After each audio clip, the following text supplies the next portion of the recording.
Okay. Let's see if it's recording. Stop recording, pause. Okay, it's recording. So, hi, Mr. Marquis. How are you today? I mean, I've been better. Mm-hmm. So, do you remember anything that we talked about last week?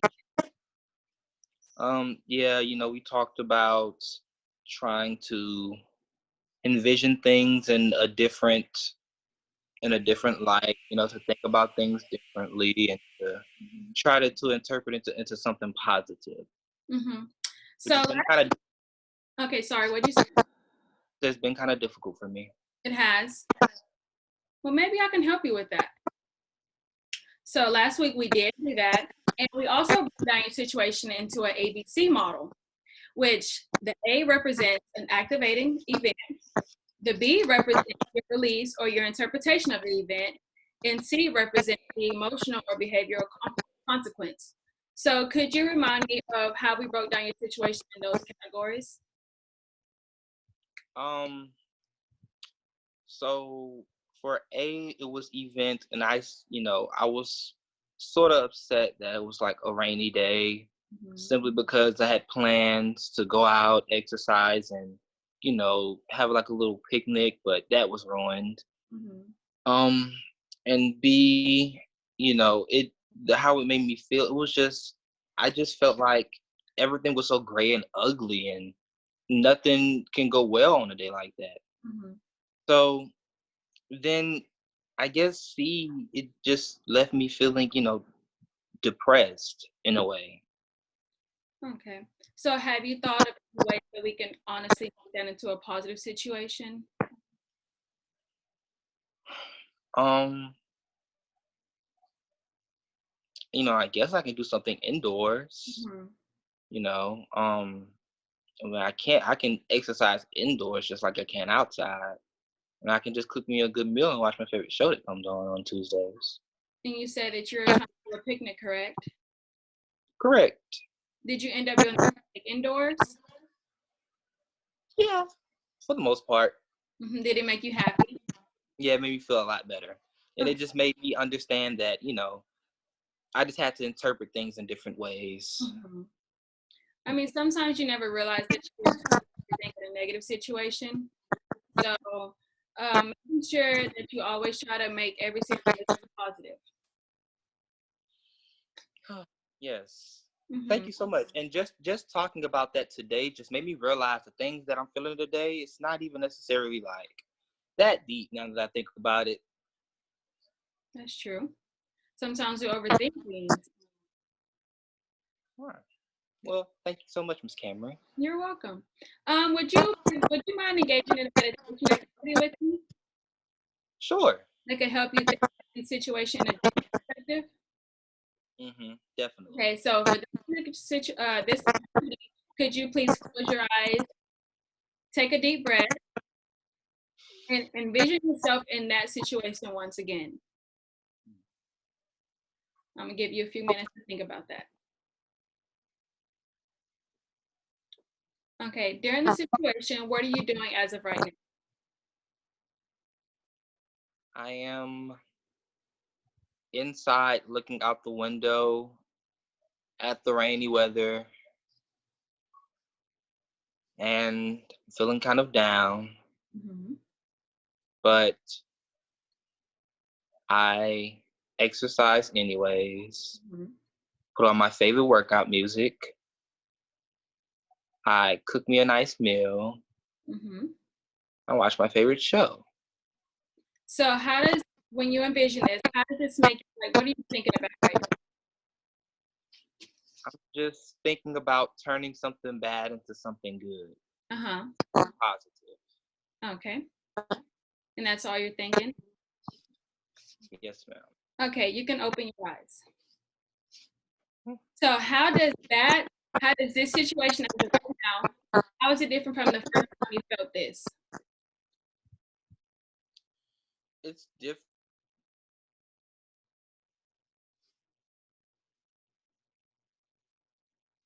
I don't really sit and I sulk about it. I just, try my best to to turn every negative into a positive, Mhm. just, do my best to not stress about things that I can't control. Okay. So do you feel like he helped you a lot? Definitely. Okay. Definitely. On the show that I just had to think about things a lot different. Mm-hmm. Okay, so we have one more activity that I would like you to engage in. Do you have pen and paper with you? Okay. Um,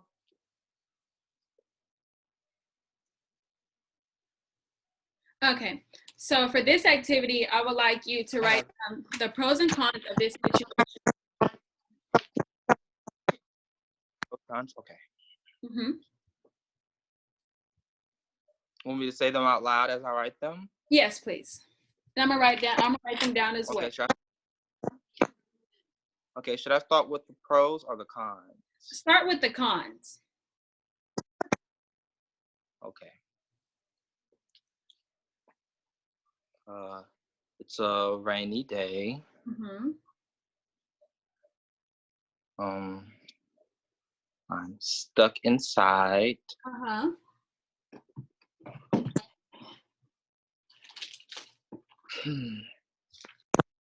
Plans were canceled.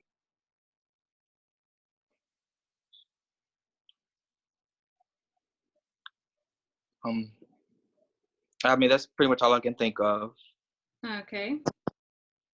Okay, can you go with the pros, please? Okay. Pros. I still got to exercise. Mm-hmm. I still got to have my picnic. Mm-hmm. Sorta. I was able to enjoy the day. Mm-hmm. It eventually stopped raining.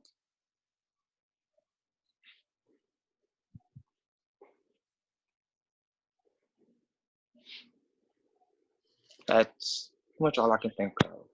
Okay, so you said the cons were that it was a rainy day, you were stuck inside, Mhm. and your plans got canceled. And the pros were that you were able to exercise, you were able to do the picnic, you enjoyed the day, and it's raining.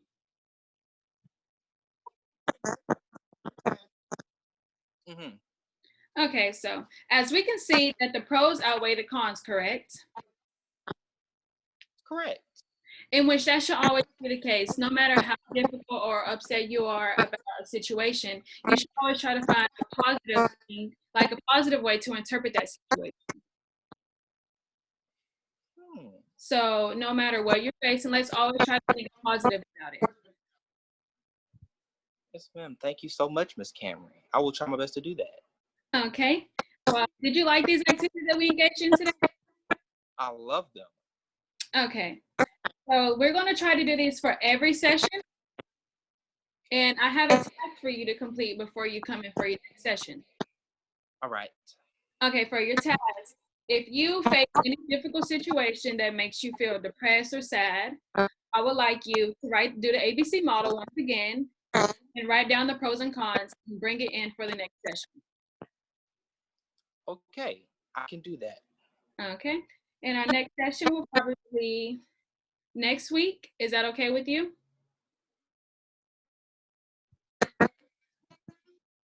How about on the April the 10th? Perfectly fine for me. Same time?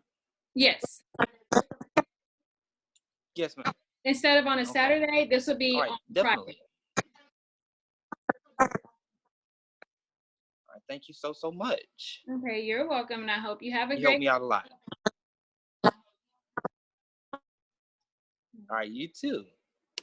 Okay, I'm gonna go to. And that is our role play for cognitive theory. So now we will start our presentation. Okay. Can you see it?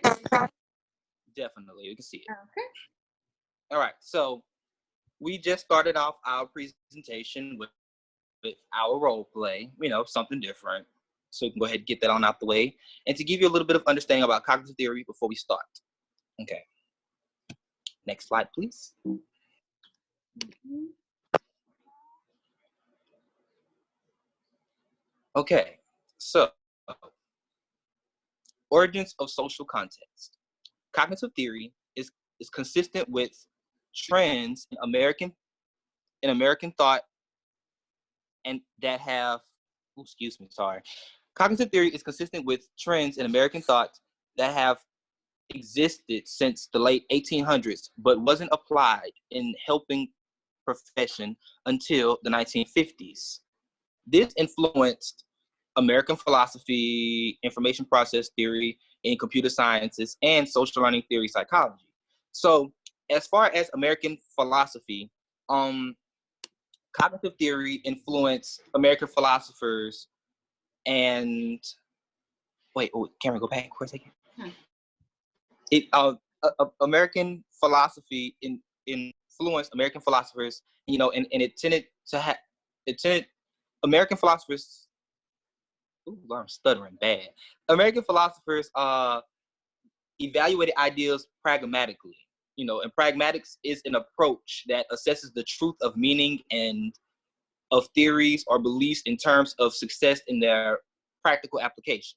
So, for example, John Dewey was the most influential American um, pragmatist in the early 20th century. He wrote, when a person experiences present challenges to understanding, the natural response is to initiate a process of problem solving.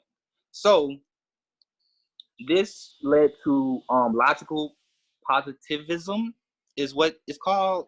Positivism is just another philosophical philosophical movement that became prominent in the United States in the 1930s that was greatly impacted by cognitive theory.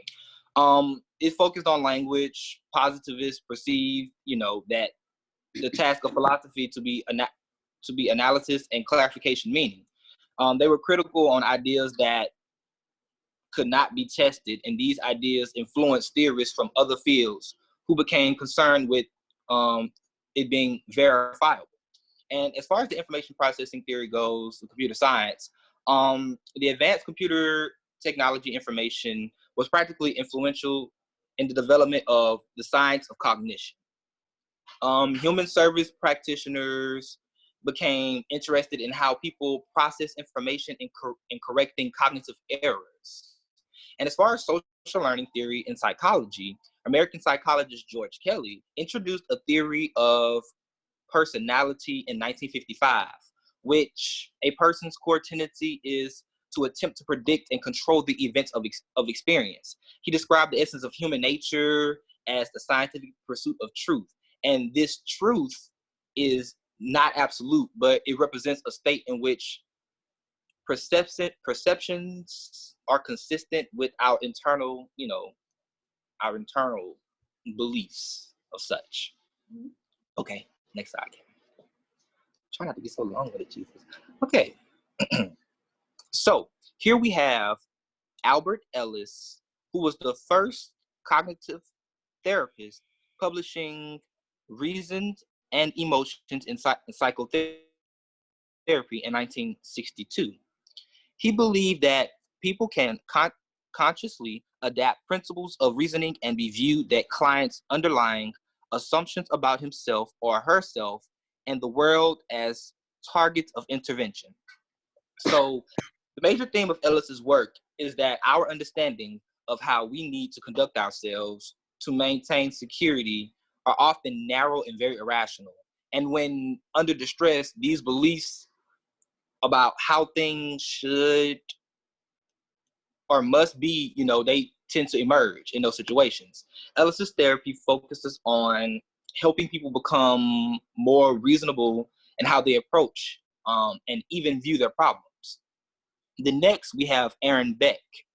Aaron Beck made cognitive therapy a more prominent practice theory with the publication of Cognitive Therapy and Emotional Disorders in 1976.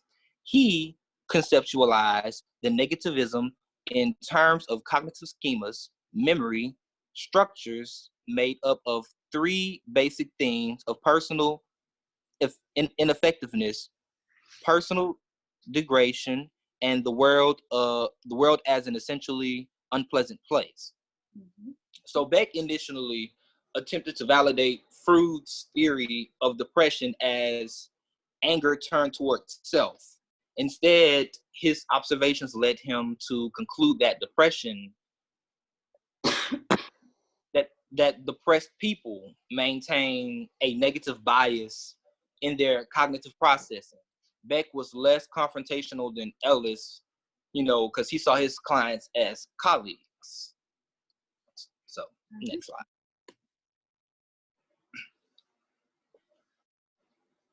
So, cognitive theory in social work. Social workers have been using cognitive theory extensively for more than 30 years. Reed and Epstein's task-centered practice, which was around 1977, was strictly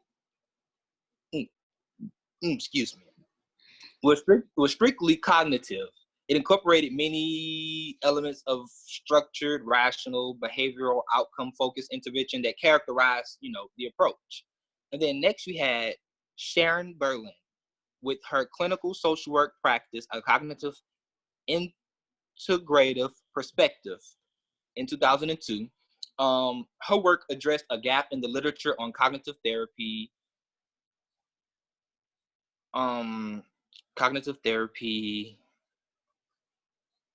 that exclusively focused on personal meanings and lack of attention to the way people acquire information from their social environment. And our last one was Corcoran in 2005 with the Building Strengths and Skills, a collaborative approach to working with clients.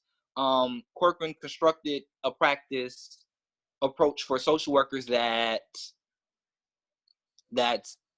interweaves or includes both strength-based and skill-based practice approaches through a creative integration of multiple other forms of therapy. Next slide. Okay, now we'll be talking about the major concepts. Why do we act the way we do? As for the cognitive theory, there are no accepted natural drives or inspiration that moves a person to act in a particular way. Our thought process and the behavior we engage in are developed through habits, and these patterns can be adjusted as we learn new information. So as you know, that we all have habits that we believe that we aren't able to break. And these patterns is the actions that we take over time, and it just continually develops and it progresses as we do it. A central concept of this theory is a schema.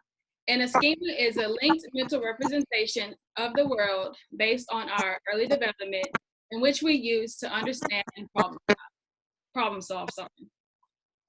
A schema, it can be developed through direct learning, which is our own experiences, and social learning, which is by watching and absorbing the experiences of others.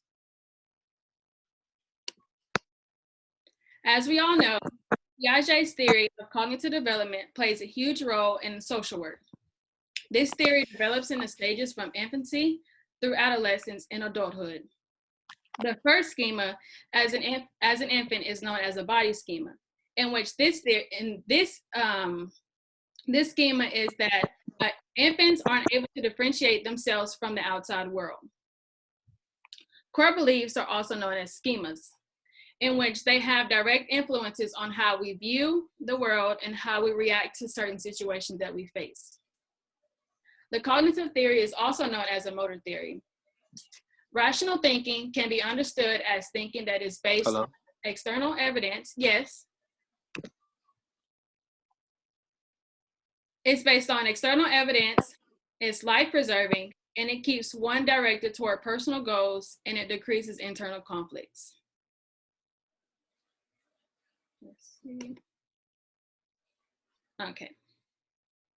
All right. The nature of problems and change. So, I really am struggling to see that. Give me a second. Okay, so the nature of problems and change. Misconceptions, which are conclusions that are based more on habits of thought rather than external evidence. Those are the main natures of problems, sort of when it comes to cognitive theories, which is misconceptions. One section being that the person has not acquired information necessary to manage a new situation. So this is often, evident in the lives of children and adolescents. They face many situations in school, at play, and in their families or whatever, and they have not experienced before, and they are not sure how to respond. This lack of information is known as cognitive deficit and can be fixed, through simple education. The next one, the other two sources of misperception are rooted in schemas that have become too rigid to manage new situations. So, one of those schemas, the schema cannot accommodate the situation. For example, an adolescent who can manage conflicts with friends suddenly realizes that he cannot use the same things with, his new girlfriend. And the second part is, as a part of one schema, casual attributions refer to three kinds of assumptions that people hold about themselves in relation to the environment. A person might function from a premise that life situations are more or less changeable. That's one aspect of it. Or a person may believe that if change is possible, the source of power makes change exist either within or outside themselves. And a person might assume that the implications of his or her experiences are limited to a specific situation that they are global. Yes. And then the last one is that specific cognitive distortions of reality. So we tend to develop, thinking habits, which are why we often interpret new situations in biased ways. So these patterns are generally functional because many situations we face in life are similar to previous ones and can be changed and can be managed with pattern responses. So it's like we get used to responding in things certain ways, so it's kind of hard for us to picture it in any other kind of way. So so these habits become a source of difficulty, when we are too rigid to accommodate or consider, new information, changing the way we think about it. Next slide. Okay, so continued. Interventions within cognitive theory can help clients change in three ways. One, the client can change their personal goals to become more consistent with their capabilities. For example, they meet, like one of their goals could have been like, okay, so I'm a heavy set person, and I'm like, okay, my goal is to lose 300 pounds by like next week. That's not realistic. So therefore, they change their personal goals to become more consistent with their capabilities. So it's like, okay, well, maybe I could shoot for at least like 2 pounds, by, doing a little bit here and there, something that's more, suitable for me. And then two, they adjust their cognitive assumptions, beliefs, and expectations. So instead of believing, okay, I will never lose weight.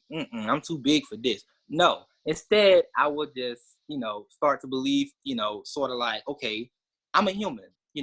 If I can get this stuff together, then I can definitely lose weight, in some form of way, adjusting my cognitive assumptions. And lastly, change their habits of thinking, which includes giving up cognitive distortions, which is like, yep, I'm going to be like, I want to be like Coke bottle fine, this and this and that. Well, it's not necessarily, well, I'm not saying it's not possible. It's possible, but I'm just saying like, that's sort of a cognitive distortion. It's just like, sort of like you would rather look this way rather than, just lose weight, So, just change the habits of thinking, getting rid of any cognitive distortions that may, get in the way. And so when the conclusions are distorted, the social worker uses techniques to help the client adjust his or her cognitive processes in ways that will facilitate goal attainment. So when our conclusions are, like rooted in unrealistic expectations and beliefs and stuff, the social worker uses certain techniques, just to help the client, like think differently, like think more realistically, so they can like help them, reach their their goal, the goal that they actually want to, attain. Mhm. So, yeah. Next slide. Okay, now we'll be talking about the assessment. The first session with the client is known as an assessment, in which this session is very important, and it's very important that you establish a good relationship with the client. So, for example, Markeith is my client, correct? And if during the first session, if I gave him a bad impression as in, oh, like, you're okay, like, you can get through this, you don't need my help, or I'm just giving him bad body language, then we wouldn't be able to identify his problem, because he wouldn't be as open with me as he is right now, since we have a good client to social worker relationship. And during the practitioner, they educate the client of the cognitive theory, and they begin to assess the client's cognitive thoughts in the process. They identify any statements that could contribute to the problem. What is Socratic questioning? Socratic questioning, it was developed by the philosopher Socrates, whose training technique consisted of questioning his students until they were able to come upon the answers. And during this Socratic questioning, you are assessing the problem, and the social worker, they assess the validity of the client's assumptions that are associated with the problem, and through the details that they are given by the client, and this is known as focused questioning.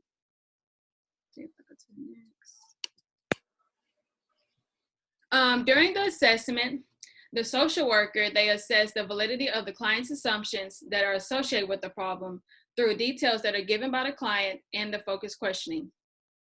So after the clients give the description of their problem, that includes the history that's surrounding it, when it began, and then they follow with the questions such as, oh, my internet is unstable. Okay. They follow with the questions such as, what were you thinking when? What did it mean to you when this happened? And what was the evidence that supports the client's views? And also, before I let Markeith do this one, at the end of the assessment, the social worker should help the client to arrive at a tentative conclusion about the rationality of their thinking of his or her thought patterns. And if there are any distortions of, cognitive distortions that are apparent, they should examine the client's willingness to consider an alternative perspective. So as during our role play, Markeith, he was feeling depressed because of a rainy day, in which he was thinking about the problems such as, oh, I can't do anything, and which is my job to help him think about this in a positive way, which is why we use the ABC model to help him start thinking everything in a positive way. So it's the social worker's job to, it's not their job, but they should try to help the client to view the situation in a different perspective. Okay, Markeith, you can go. All right. So, on. Oh, this one's me. Okay. Yeah. Oh. To maximize the reliability of the client's self-reports during the assessment to intervention, the social worker should inquire about a client's cognitive events of concern as soon as possible or after the event, analyze the internal consistency of a client's statements, minimize the kind of probing that may influence a client's ability to reflect objectivity of his or her thoughts and feelings, and they should help the client to acquire cognitive retrieval skills through imagery and relaxation, in which that is why I asked Markeith to engage in the meditation, such as closing his eyes and taking a deep breath. Okay, that's it on that one. Okay. Okay, now that's me. All right. So, now this is the intervention portion of cognitive theory. Social worker provides education about the presenting issue and implementing problem solving or coping exercises. Mm-hmm. When the client exhibits significant cognitive distortions, the practitioner and client must first identify the situations that trigger the misconceptions. So it's exactly why Camry, when we were doing our role playing, she asked me, so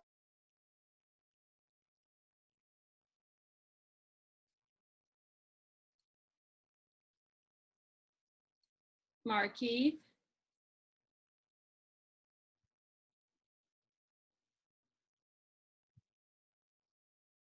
Okay, I'm not sure what happened.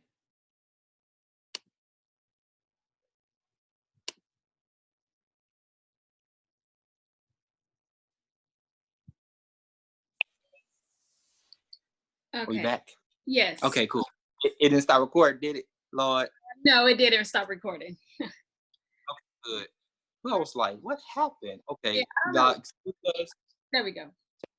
difficulties and stuff. All right. Oh, Lord, look what Rona done did, just messing us up. All right. Number 2, determine how they can be most efficiently adjusted or replaced with new thinking patterns, which is exactly why Cameron was like, okay, so what could you possibly do inside or during this rainy day, that could possibly help you feel better, or, just, replace those negative thoughts and feelings. So she was determining how to, adjust my thinking patterns, help me think differently about the situation. And 3, implement corrective tasks, sort of like the ABC model we sort of did, and the pros and cons. It was sort of like, correcting, sort of like correcting the cognitive errors, as Beck would have it. Mhm. So yeah, that's exactly why we implement corrective tasks to mainly, fix those cognitive deficits and everything that the client may have about their situation, and turn it into something positive. Next slide. Okay. So strategies for cognitive intervention fit into 3 general categories. The first category is cognitive restructuring, a technique used when the client's thinking patterns are distorted and contribute to problem development and persistence. So this technique is pretty much to, correct those distorted cognitive thoughts that the client has, to pretty much just distort it and contribute problem development and persistence, to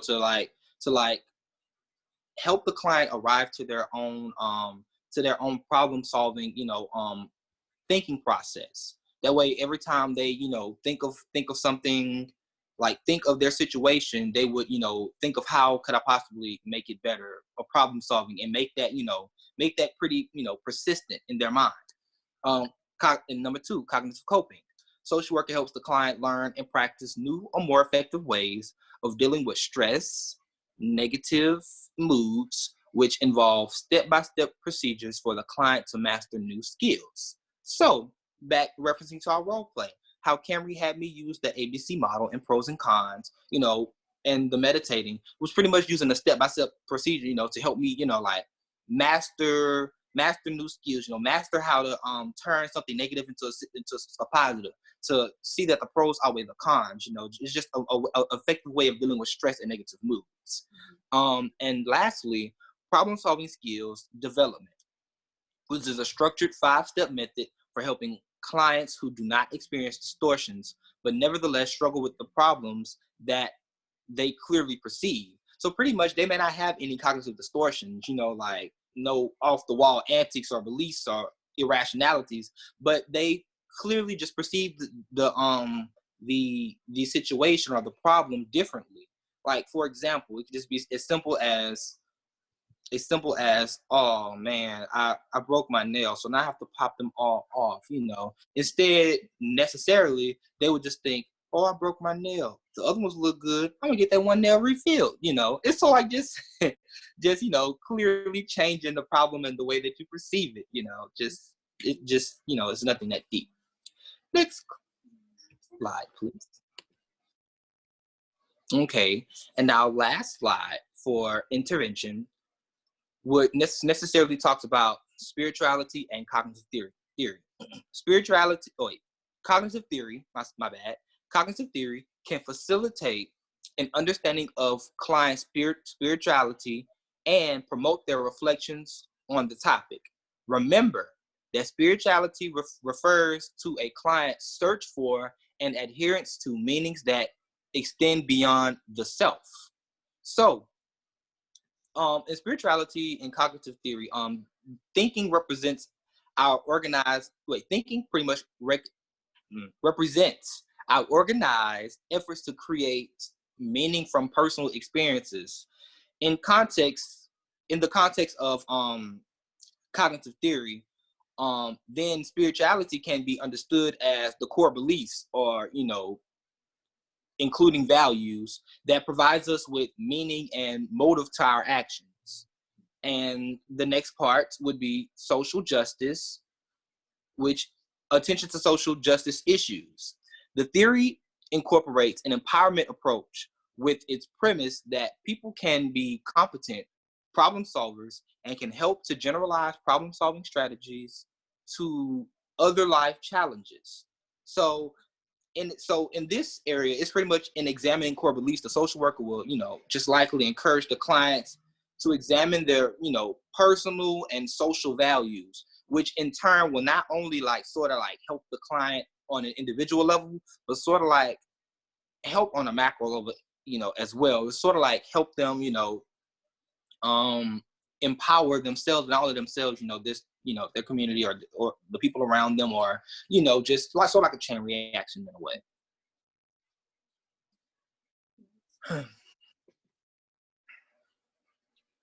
Okay, so now we will talk about the evidence of effectiveness. Butler and Beck provided a summary of the research of the cognitive interventions.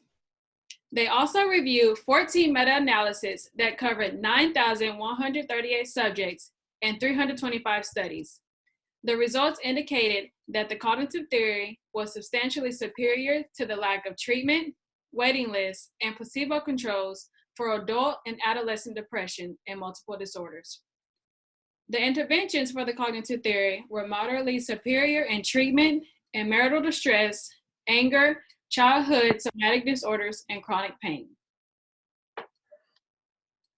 Shambles and Olendick compiled a list of validated cognitive interventions using the American Psychological Association's criteria for well-established and probably effective interventions. Okay, for the criticisms. There has been 5 criticisms made about the cognitive theory. Number 1, the thought is prior to most emotional experience. Number 2, the emphasis is on conscious rather than unconscious thought. 3, cognitive theory has an individual rather than a relational focus. 4, the cognitive theory overemphasizes objectivity and rationality. And 5, the cognitive theory employs overly structured approaches.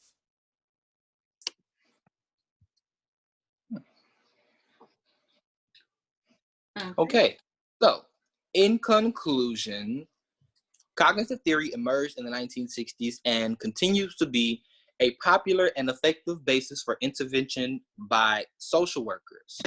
So cognitive theory is one of the more preferred theories and interventions that social workers like to implement, because it's just more effective in helping clients arrive to their own answers and become more self-sufficient when they leave the sessions and everything. But I just wanted to say one more thing about another criticism that I found in the intervention section rather than in the criticism section. It's stated that, on the other hand, cognitive theory focuses on individuals and tends to limit its attention to the immediate rather than the macro environment. It does not encourage the social worker to look outside the client except consider environmental evidence for his or her beliefs about the world. So, so other than that, I say cognitive. I love cognitive theory. Me, I truly love it. It's just, it's like Professor Colson said, you should never do more talking than the client. So, as this therapy. And it really requires a social worker to really listen to the client, because But okay, when they give you a situation that they're facing, it's always something that's underneath that really leads to that situation. So you really have to listen to the client and listen to the in-between words that they say, because sometimes they will not just say exactly what's wrong with them. They will always try to beat around the bush. So it's important as a social worker to really listen to the client and understand their situation. Definitely. So this concludes our cognitive theory presentation. Carrie, what's our time, girl? 40. Great. All right. So, I mean, if you guys have any questions, feel free to email us or ask us in, you know, in any form or fashion. I don't know. And thank you all for listening and watching. Thank you so much. You guys have a great day. Okay, let's see. Stop. Use the stuttering. Ooh.